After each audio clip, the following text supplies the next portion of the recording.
We have reached the main event of the evening. This is Voice of the Cage Radio with the voice of the cage himself, Patrick Stanger. We're about to tussle.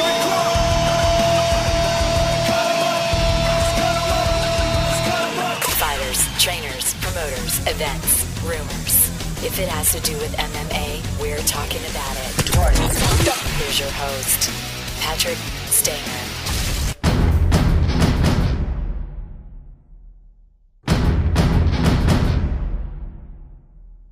Welcome to Voice of the Cage Radio. I'm Patrick Stanger, your host, and on the phone with me right now is a legend, is a pioneer in the sport of mixed martial arts, none other than Royce Gracie. How you doing, Royce? I'm good. How you doing? I'm great. It's an honor and privilege to talk to you today. Thank you. Obviously, UFC Hall of Famer, pioneer in the sport of MMA, the original Ultimate Fighter. When you did this show, the first UFC in 1993, as you're walking down the aisle, did you have any idea that MMA would be such a huge success at that point in time? Coming from Brazil and knew how big it was in Brazil, I knew it was going to get big. I was actually, when I first came to America, I was surprised that people did not know about my family. Because in Brazil, we were very big. My father used to teach former presidents in Brazil. And so coming to America is like, wow, people don't know Gracie Jiu-Jitsu over here. They don't know who we are, what we can do. It was actually more surprising that people didn't know than the growth. I knew it was going to grow bigger. Now, your father fought in, I guess he fought in like big stadium shows such as 70,000, 80,000 people, right? He did. He fought in the Maracanã. That's the biggest stadium, one of the biggest soccer stadiums in the world.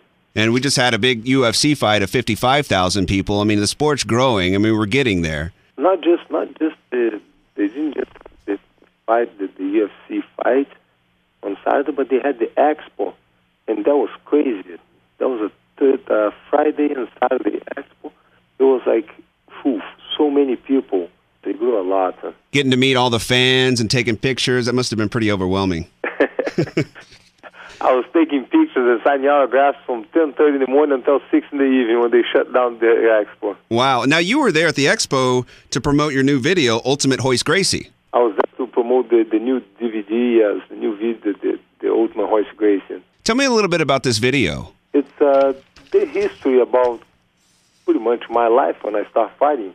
From the first UFC, when there was no gloves, no time limit, no rules, no weight division in the cage, until the today fights, and with the rules and the gloves, and not a tournament anymore, now it's single fights with some backstage interviews. It's pretty much my fighting life history over there. Yeah, well, let's talk a little bit about the evolution of mixed martial arts. Obviously, back in November 12th of 1993, no holds barred. You're wearing a gi. Some guys are wearing boxing gloves. There's sumo wrestlers in there. I mean, basically, it's a freak show, right? Today, yeah. which is really appealing. It's kind of funny because some of the fans back then were really, aren't fans today. But they're like, yeah, I used to watch it, so they're kind of spoiled. But it's a sport now, and it's more legit. To be a fighter in the sport of mixed martial arts, you have to have BJJ, wrestling, Muay Thai, boxing, even Steven Seagal in some cases, right? Yeah. There was a style against a style. Karate practitioner against a kickboxer.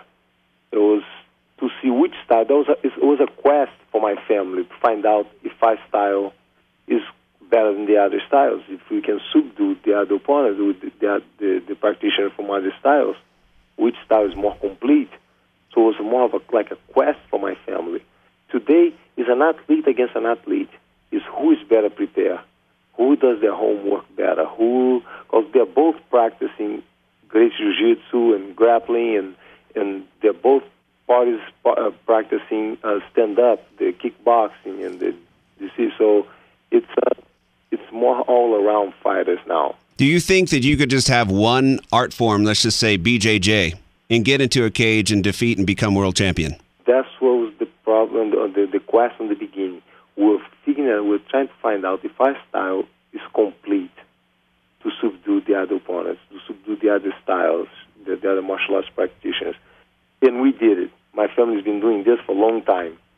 And Gracie Jiu-Jitsu is actually more of a self-defense style. It's not an aggression style. It's not an offense style. We don't really throw punches and kicks. No, it's a self-defense style. If you had to choose one style, you would have to be Gracie Jiu-Jitsu. Which is why you're so great off of your back. Defense, right? Yep. And what Dana White did with the evolution, the whole thing, back then, it was just people that practice martial art. Today, it became a job.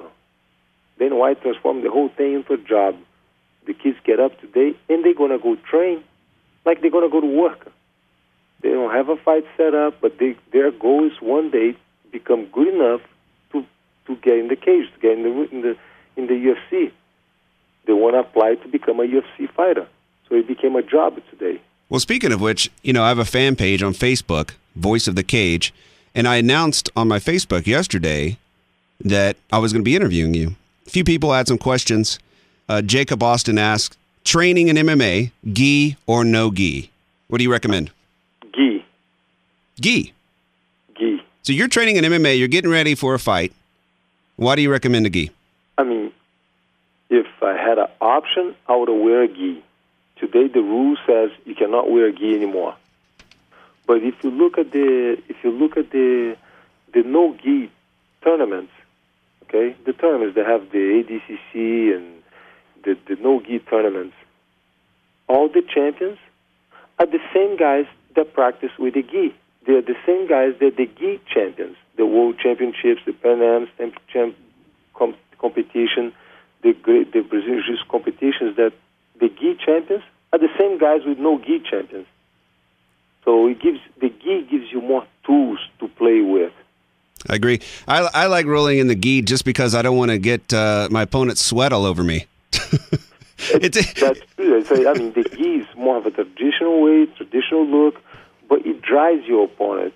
Exactly, and it also forces you to be more technical. You can't slip out of things. And you get caught, in a gi, you've got to be technical to be able to get out of a position or to submit. The no gi equalized the scale a little bit. Because, guys all the time say, well, I'm better with no gi. Well, we train with a gi, and I'll tap you 5 times in 5 minutes. We take the gi off, I maybe tap you 1 time in 5 minutes. How come did you suddenly get better? No, you didn't get better. You just took my tools away. But people have a false confidence over there on that. They say, "Oh no, I'm much better with no gi." It's a false self-confidence. Understood. All right, Royce, got a big question for you, and it's okay if you want to make the announcement right here on my show. All right. UFC 134 in Brazil. What's the latest, Royce? I wish I could announce something. I think we know it's coming. There's a lot of talk about it. You're obviously on the UFC roster again, okay? You're going to fight in Brazil. So I don't know if I'm going to fight yet, but I'm going to be there one way or the other.